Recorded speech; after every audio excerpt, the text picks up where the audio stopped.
The U.S. Trade Department decided on Tuesday, the 21st of November, to impose tariffs on imports of Spanish table olives, in another sign of rising protectionist measures under Donald Trump, which have drawn criticism from Europe.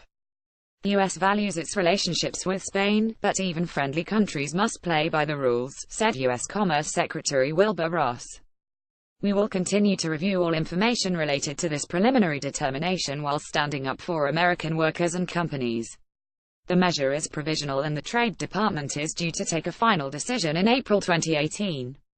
It will impact all colors of olives, all shapes and sizes of olives, whether pitted or not pitted, and whether whole, sliced, chopped, minced, wedged, broken, or otherwise reduced in size, which will be subject to import duties of between 2.31% and 7.24%, reflecting the rate of financial assistance provided by the Spanish government, according to the U.S. authorities.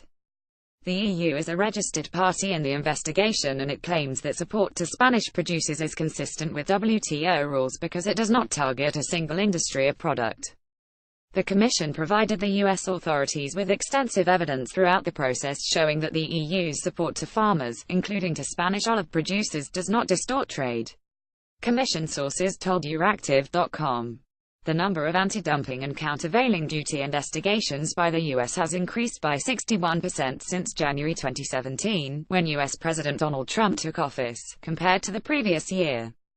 Commission sources said trade defense investigations are a normal part of relations between countries having intensive trade relations, which is the case between the EU and the U.S.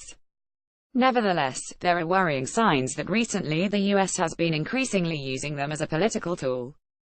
As in all cases of this nature, the European Commission remains vigilant and will defend the rights of EU producers. EU Trade Commissioner Cecilia Malmström met with the President of Andalusia, Spain's main olive-producing region, on Tuesday, the 21st of November, which would be hit the hardest by the tariffs. In 2016, imports of ripe olives from Spain were valued at an estimated $70.9 million, €60 million.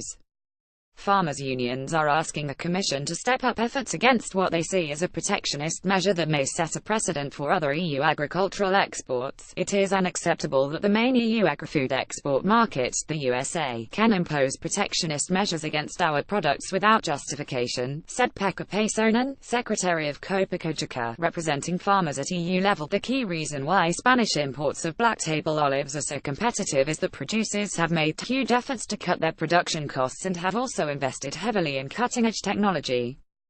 Cooperatives also help farmers to be more efficient as they provide services to them using economies of scale. Support under the cap is also allowed under WTO rules and consequently does not distort competition, he stressed.